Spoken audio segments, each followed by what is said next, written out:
Hi, I'm Karen Mendez. Welcome to the Working World. And I'm Jamie Lingham. And Karen, we are very blessed to have Majlinda Lulo, who's the Australian Immigration Director of Absolute Immigration. And we're here to talk about all of the changes happening in Australian immigration landscape. There's been some significant changes, or what was touted to be significant changes. But Majlinda, welcome to the show. Thank you both. It's a pleasure to be here.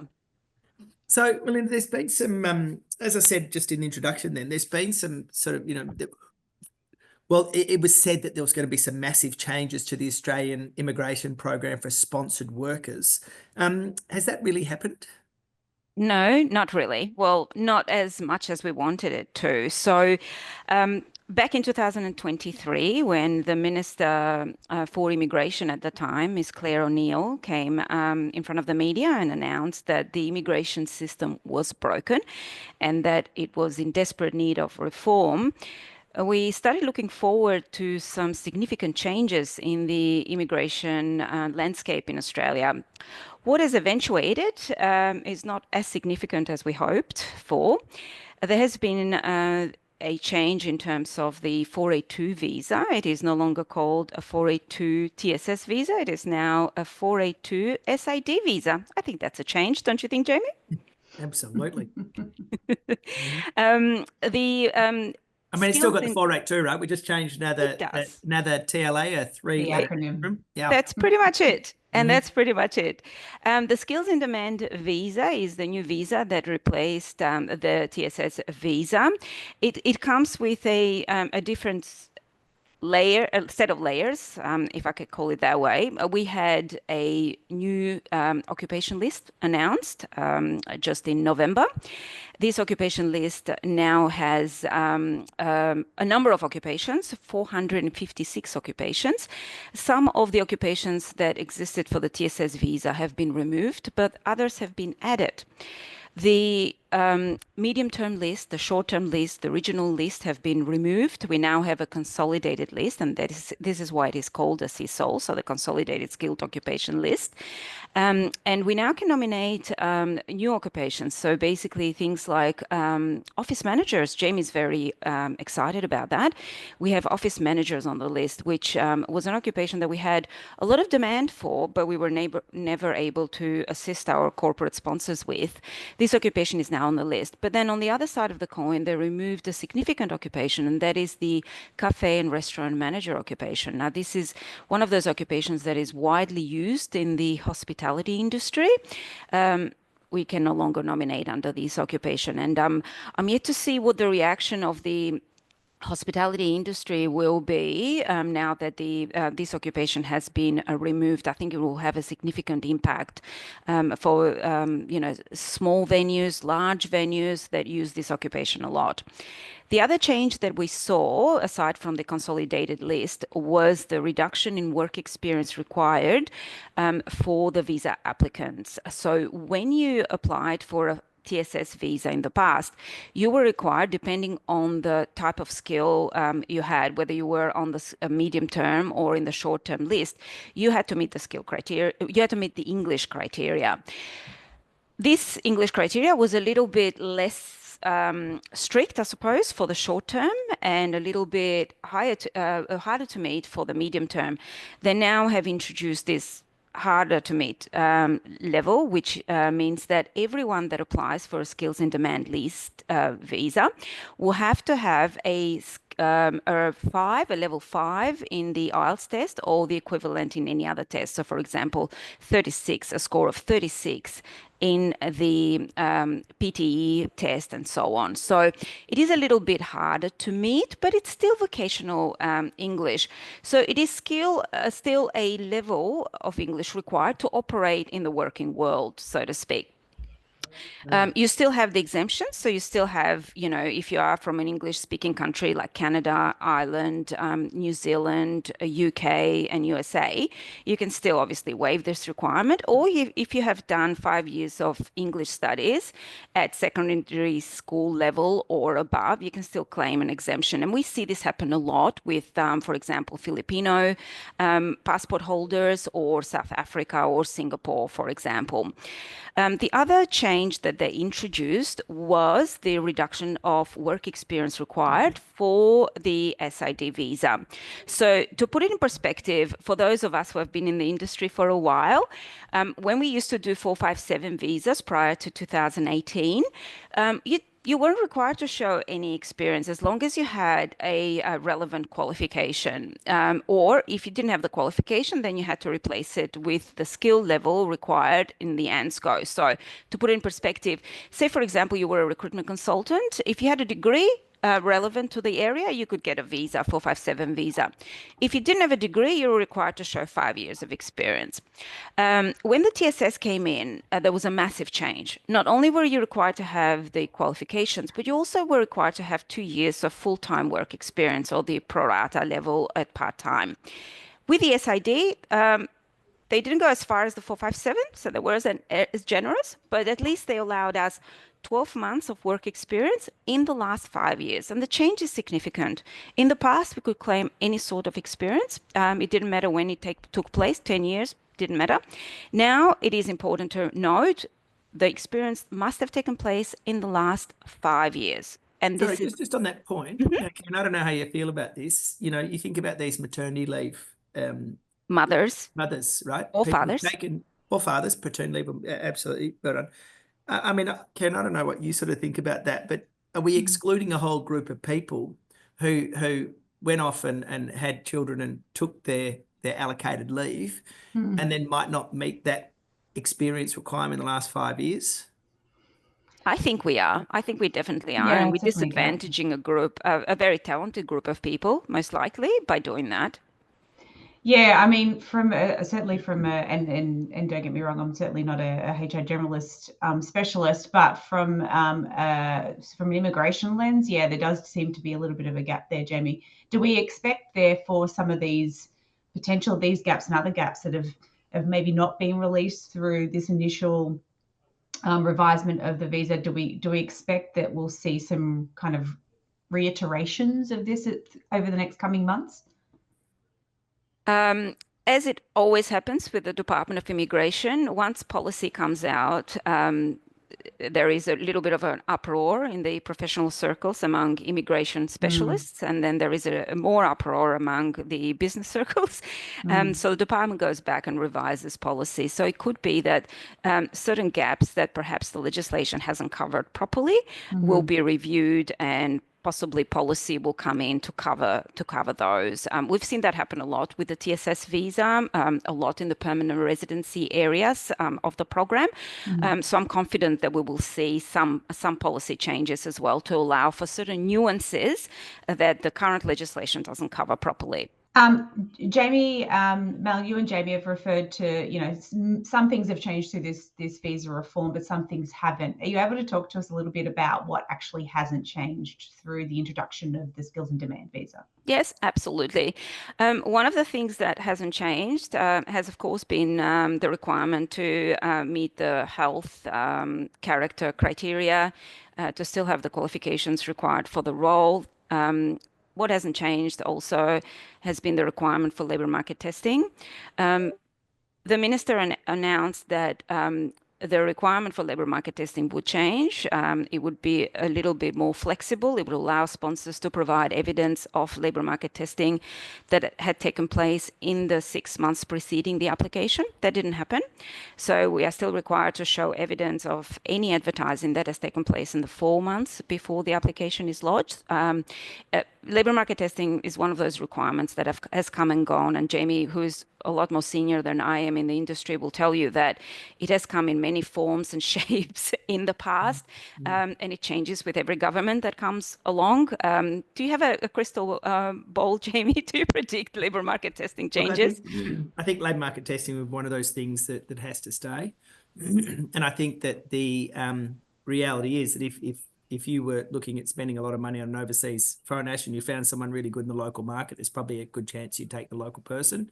I don't think there's a downside on that. I think, look, to me, it's not so much on the labour market testing if it's going to happen or not. I think that what's struck me in this instance personally, and I know we've got you the expert here, Mel. I'm sorry to jump in on this level, but is the fact that there's a lot of things the government said would happen, didn't happen. And I Yes. think in my mind, reading between the lines, that's the real issue here, because as you know, Karen would know, as a mobility professional, you need some level of certainty of what you're doing. I mean, they spoke about having to pay what's called the Skilling Australia Fund Levy, which is a tax that you pay. And they were saying about paying it off incrementally, which would have helped cash flow and would have been, if there was issues, you wouldn't have lost a lot of money. Correct. That hasn't changed. So I think that there's a few things that were sort of alluded to, not exactly promised, but, you know, sort of pretty close, that didn't happen. And I think that, in my mind, is not just to the Australian immigration program, but also, you know, global immigration programs to really look to see. And I suppose, interesting enough, Karen, I've got a question for you. How do you feel about this whole thing? Because, you know, obviously being a mobility professional, as are all of our audience, how do you manage these changes, or how do you get informed, or how do you navigate them? And what does it do for you as a professional? Yeah, I mean, look, in the lead up to what we thought was these announcements, which were advised they weren't going to change, and then 3 days later they got announced. In the lead up to that week of kind of change that we had, we as mobility professionals certainly tried to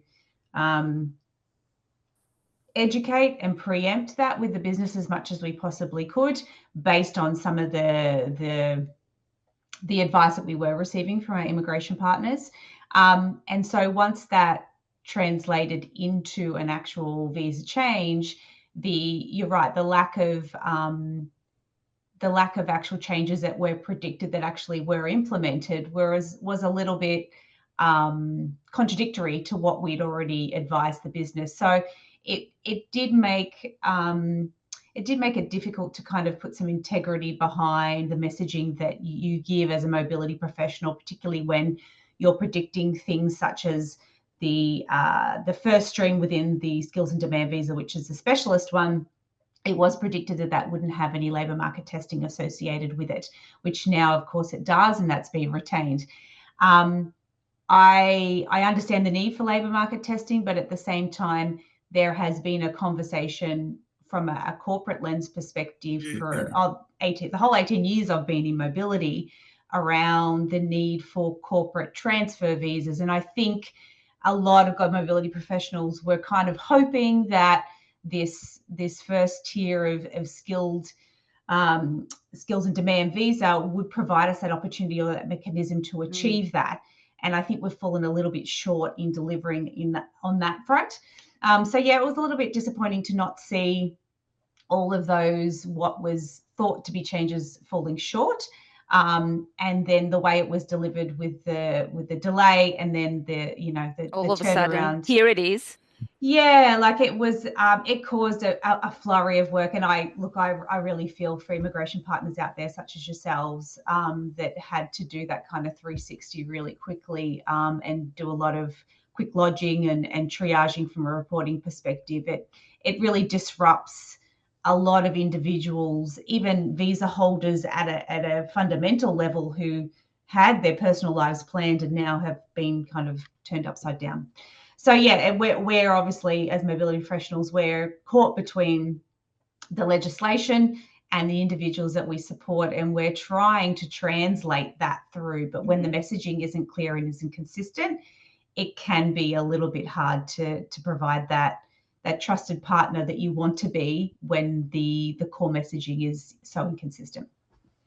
And Karen, just sticking with you, we're going to turn to the Karen Mendez show in a minute. Right. I'm just wondering, how does that impact your recruiting plans and your workforce planning when you have these predicted changes coming up, and you have half an understanding of what's happening but no real clarity?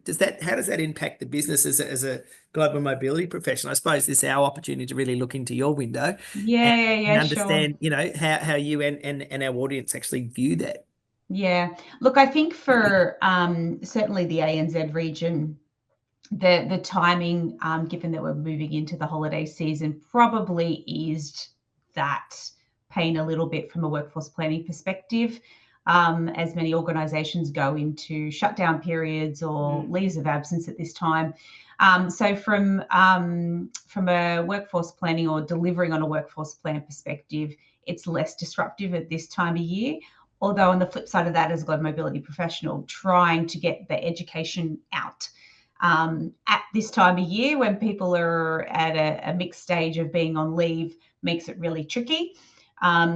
Obviously, we needed to do briefings straight away. We'll be doing briefings early in the new year as well. And then also then taking a step back and working with your talent acquisition team to understand what that looks like now. I think the lack of changes around this particular program, whereas in some instances it's almost been a little bit of a rebranding as opposed to an actual visa change, probably benefited those workforce plans. There have been some instances I know personally for my program where it's actually benefited individuals, which has been really great to see. But I think some of those not so happy stories are yet to come out of some of the triage reporting where potentially pathways to permanent residency could be disrupted. We're yet to see that play out, I think. So there's more to come from a workforce continuity perspective. It's too early days to say just yet, Jamie, but yeah, certainly a massive hiccup. Perfect. And Majlinda, just on this, skills in demand visa, this high income threshold, do you want to just talk a bit more about that? You mean in terms of the permanent residency Yes. eligibility? No, just the fact that now 135,000 for yes, any absolutely. When we look at these consolidated list of occupations, so the CSOL, the Department of Immigration decided to use this particular list only for the purposes of one of the tiers or the streams of the SID visa, and that is the core skills stream. So it's the middle one, so to speak. So this particular stream will attract those visa applicants and those skilled or workers or talent that are paid between $73,150 and $135,000. Mindful that both these levels will go up on the 1st of July. The Department of Immigration has announced that will take place every year. So this particular group will be subject to the list. It is only those occupations that can be nominated. However, if the salary is above $135,000, then the corporates and the sponsors out there have got a lot more options to nominate. They can nominate any occupations classified as skill level 1, 2, 4, 5, and 6. So basically any occupation aside from the trades and the laborers. So these guys will have to go under the core skills, whilst anything else or anybody else that gets paid above $135,000 will go under the specialist stream. Now, what are the advantages? If you get paid at that level or above, what that means is that you can do any job under those skill levels and you can get nominated, which provides sponsors with a wide range of occupations and talent, access to talent. This particular group will then have also access to permanent residency, which will make, I suppose, Australia a lot more attractive for a lot more workers out there. So they won't be sort of pigeonholed into this skilled occupation list. Yes, there are caveats that apply to the list, and if your occupation, despite the fact that you get paid more, is still on that list, you still have to abide by those caveats. But those caveats have been reduced. So in a nutshell, it is a lot easier to nominate as long as you get paid above a certain level. The processing times with the specialist skills streams are also quite good.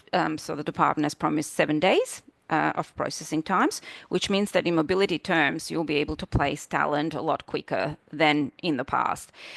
Whether these processing times will be sustainable and will continue to be at that level, it's to be seen, of course. What usually happens is that the processing times are quite good at the start, and then there's a lot more demand and the department can't cater for that demand. So, of course, the processing times extend. Hopefully that won't happen.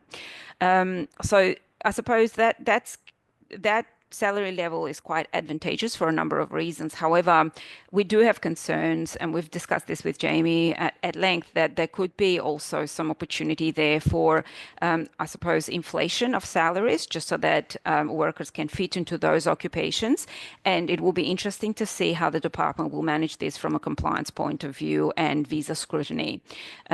they are supposed to have streamlined processing, but if the Department of Immigration determines that, for example, the salary is not, it's a lot higher than what the Australian salaries are for that particular occupation, then I would expect them to obviously scrutinize where the salary is coming from, what is the reasoning behind it, and so on. One interesting insertion in the legislation has also been the requirement for sponsors to show that they have the financial capacity to support the foreign workers. And this is massive. In the past, we could show this when a company would become a sponsor, and then there was no formal requirement to show that they had the capacity. They now will have to, and that means that they will have to provide, for example, evidence of their financial documents, letters from their accountant, and so on. Depending on the business, will advise accordingly. But it is a massive requirement, and sponsors will have to be very mindful of this. I just wonder, I suppose, well, you know, as I said, we sort of got you here, Karen, as well, which is good. You get sort of the both sides of it. I think number one is, how do you feel about this increased occupation list? Because I think that, you know, particularly in a lot of bigger organisations that do have mobility professionals or mobility teams, the 135K is probably not that crazy a salary. So how do you feel about having that whole list opened up? Yeah, I mean, look, when it first came out, to be honest with you, trying to digest it, I first looked at it and thought, okay, now we've got two sets of occupation lists. We've got the ANZCO code, and now we've got the CSOL. So how are we going to maintain this? My mind went to, from an industry perspective, how do you advocate and make sure that your industry is represented accordingly? But putting that aside, from a pure immigration perspective and bringing people in, like I mentioned before, the hope was that particular specialist stream was going to be that pseudo kind of intercompany transfer. And you're right, you know, 135, particularly when you're talking about specialist skills in some of those in-demand professions, is not a bad and not an unreasonable salary achievement. I do have concerns around the level or the requirements around the scrutiny that will be required and requested from the department, particularly when you're talking about that new caveat that's been put in around providing justification around financials. My mind kind of went to concerns for more medium to small size organisations that aren't necessarily probably equipped with having that documentation ready. For accredited and larger sponsored organisations, we should have that readily available, and so it'd be less of a hurdle. But as to, from an administration operations point of view, if we're having to provide that on a case-by-case basis, it feels very unproductive to me. And I would hope to see that it would be perhaps a once provided uploaded situation, as opposed to every case and every submission. But again, yeah, we need to see how that plays out from an immigration perspective. Mel, when you were just talking about processing times, one thing that's kind of occurred to me is, as often happens, sometimes there are some creative things that happen around new legislation. And when we're talking about 7 days for this particular visa type, my mind went to knowing that, you know, the former TSS 482 processing times are still quite excessive, and a lot more than that. My mind was thinking about, you know, are we going to start to see situations where organisations cancel, give up on their old 482 TSS application, dump that, and then reapply for a new SID visa? As a way of kind of trying to get someone in the country a little bit quicker. Do we think this is going to happen? What do we think the department's level of tolerance around that? Do you think they've considered it? Because, you know, there's obviously a big backlog. I haven't even considered that. I've got to say, Karen, it's interesting. A radical Absolutely. move. I don't think it will happen, only because the costs associated with lodging a TSS visa, sure. And there are very limited circumstances where a sponsor can get a refund for those costs. Will basically be the main drive to ensure that anyone that has lodged the TSS visa remains with that TSS option. So unless there is an extreme situation that warrants letting go of those costs, I don't think there will be many, withdrawals from the TSS and moving through to the SID program. I just wonder, Mel, if the department wouldn't just say, okay, everyone who's got a nomination over 135, let's just grant them. Let's just get on with it. Just grant everything, right? Bang, bang, bang. That's the priority. Get a whole cohort. Because I think that, and I'm making it up at the moment, what the statistics are, but I'm pretty sure it's only about 10% of applicants are over 135. Let's call it 15, 20%. I know it's not a huge amount. It's not 80%.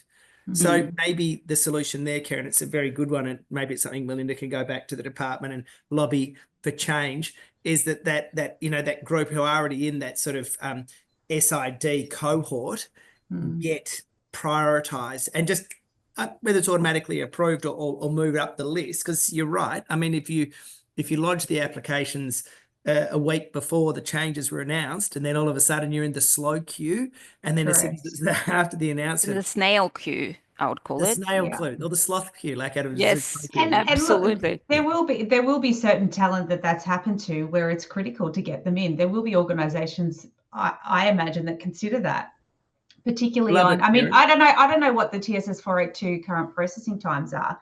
But long. I know they're a heck of a lot longer than 7 days. It's interesting, Erin, because this happened when we switched from the 457 to the 482. The 482 came in March 2018, and all of a sudden, anything that was lodged before that, and that was a 457 application, was forgotten. We were seeing processing times up to 13 months. It's a very long time to wait for a visa, right? And especially when you're planning to move your entire family to a new country, and all of a sudden it's taking this long. So many corporates lost talent because it was just taking so long. Just pause this for an action point, not just for us, but also for our listeners, is if you've got a visa application in over the 135K, send a note to the department or through your advisor or to your member, and say, you know, why don't we get these ones moved into the fast queue? Because I think the more people actually putting that idea out there, I think the more impact it will have. It makes all the sense in the world to me. Well done, Karen. So we don't solve problems on this show.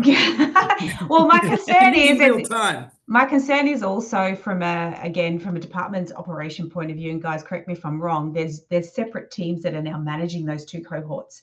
So there's a team that's still cleaning up the TSS 482, and there's a new dedicated team to the new SID visa. And my guess is they probably don't talk. So let's see. I'm really not sure what happens at the department. I mean, it is a little bit like a fortress in there, so we don't know much operationally about them. But if I was in charge of the department, that's exactly what I would do. I would split the teams, but then get them to talk. Yes. Do a huddle every morning. How many visas have you approved today? I don't know what happens. I would assume, though, that they would be running with two systems side by side, I'm assuming, just so they could finalize this particular visas they've got in the queue. So, but at the same time, I'm assuming they're also allowing their workers to do as many SID visas as they can for training purposes.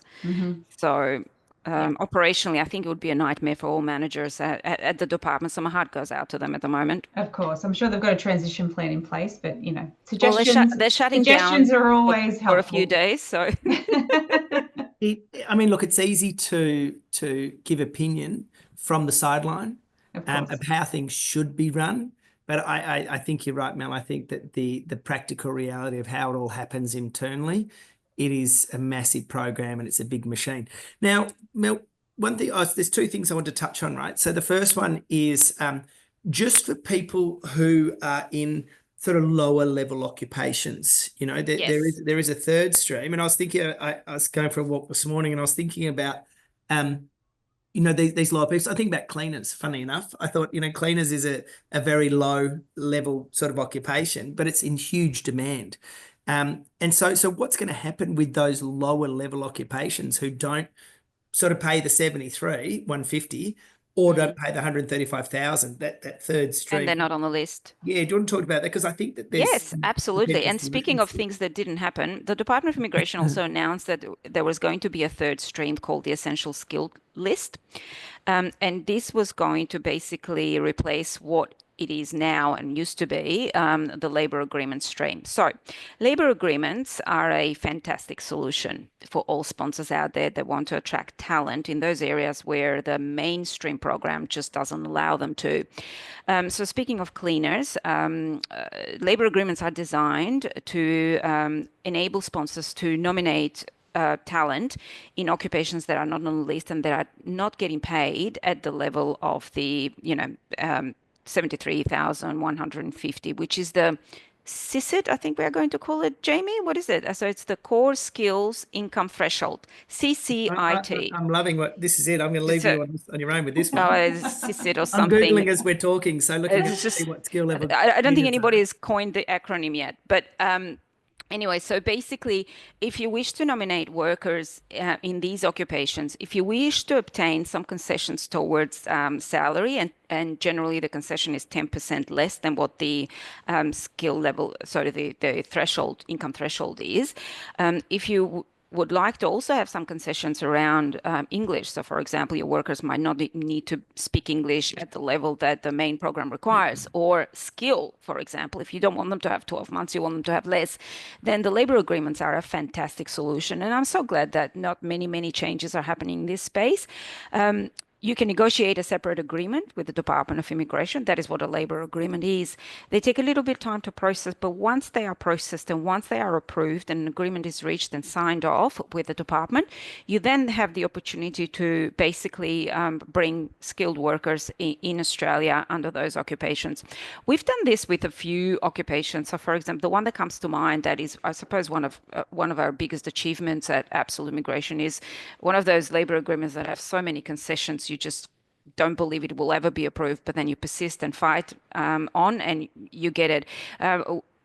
We brought in workers that were packaging workers that had the skill to package, and it's a skill that you don't find in Australia. It just simply doesn't exist. These workers, excuse me, came in. We negotiated a lower skill level for them, English concessions, salary concessions, permanent residency concessions. And it was a great win. But it made a massive difference to the sponsor who was located in a regional area. But not only that, it made a massive difference to the local community in that regional space as well. Because one thing that we forget, and I think the designers of the program right now have forgotten to pay attention to, is regional areas. When foreign workers come in a regional area, and we see it every day in our work, they tend to stay in that regional area. They tend to have their kids at school. They tend to contribute to that particular economy. And it is very important not to cast that aside. At the moment, the department hasn't provided much when it comes to regional areas. So I suppose the labor agreements that have now been arranged through different regional areas, they're called DAMAs. So these DAMAs are a form of the labor agreement and are designed to cater for the regional areas specifically. So if you are in a regional area, please, it would be a good idea to reach out to Absolute Immigration and find out if you can sponsor foreign workers. It doesn't have to be 10, 15, 20, can be one, but it's important to see what your options are. I guess the call to action would be just don't give up on the immigration program. It's a great program, as long as you work with the right partners to make sure that you do things right and you lodge the right application and you utilize all the tools that the immigration program offers. So yes, the labor agreement is here to stay. It is one option that all sponsors should be utilizing wherever they are, whether they belong to a particular industry, whether they are in regional areas, or whether they are in urban areas. It's something that's worth exploring. Mel, I understand on the 7th of December, in addition to the skills and demand visa, there was a national innovation visa also released. Could you tell us a bit about that? Sure. So basically, the National Innovation Visa, I guess the SID announcement took the spotlight a little bit away from the National Innovation Visa, but it's a great visa. It is basically a permanent visa, and it is designed to attract talented individuals with an international record of outstanding achievement in various fields.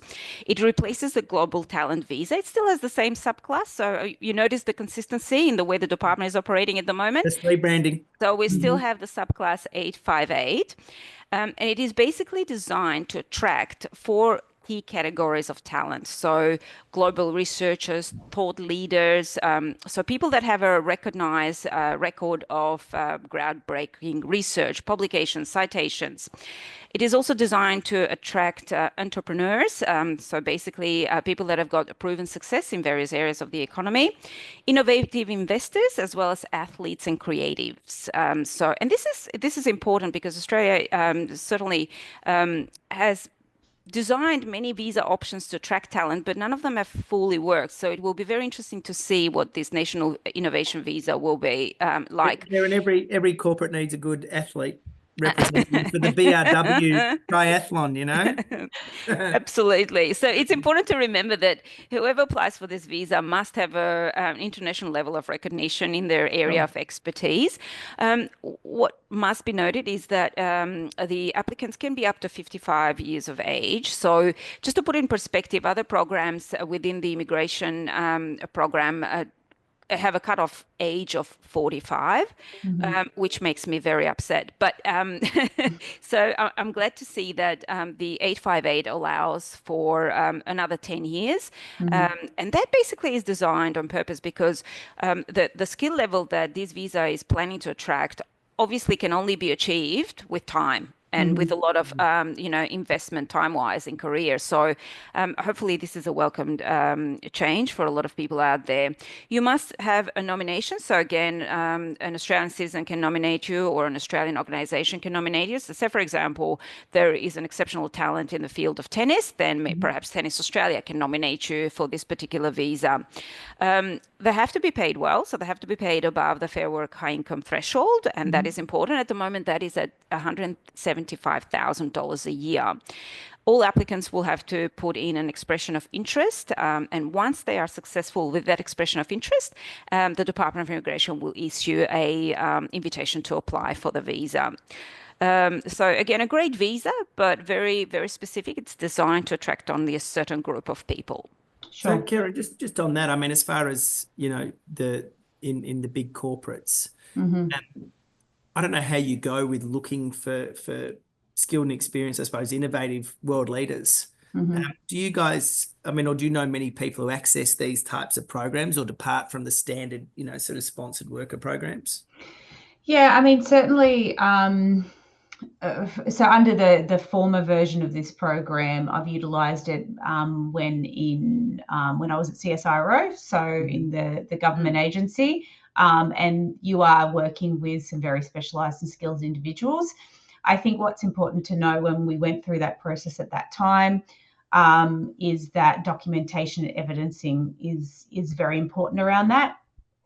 We used to call it the rockstar visa, and of course, lots of people think they're a rockstar, which of course they are. But having to evidence that and meet the evidentiary requirements is really important. So if anyone's looking at it, I do recommend that they look at the documentation. I don't know if it's changed with this version of the rebranding or the reiteration. Rebranding. Yeah, just rebranding. But yeah, I mean, it's certainly, you need to make sure that you tick those boxes because once you go into the process, it can be quite a wait if you haven't front loaded your application with that documentation. It can take quite a while if you're not proactive with doing so. So yeah, it's usually those research, more specialized skilled areas. I haven't seen it used in the hospitality or the entertainment industry, not having worked in those industries before. But I could certainly see for when you're talking about kind of your C-suite, and certainly where they've had experience across boards and certain international experience in that capacity, I can see it being very relevant. Not necessarily attractive to everybody. Not everybody wants a permanent visa for Australia, particularly where they may have to consider giving up their passport in other countries. Again, not my area of expertise, but certainly where it's relevant, yes, attractive, but not necessarily the right fit for everybody. So it depends on the case. Perfect. Melinda, what I'm sort of hearing from today is that there's obviously the changes have happened in a couple of visa programs, but what I'm also hearing is there's options out there for people as well. So it's not always that, you know, one size fits all or one Absolutely. approach. What's your thoughts on that? Absolutely. Well, there are many other visa options out there that a lot of the talent out there and a lot of the companies can utilize. So the Department of Immigration has come up with other options. So aside from the labor agreement, there is the Pacific Engagement Visa, which is designed for countries of the Pacific region.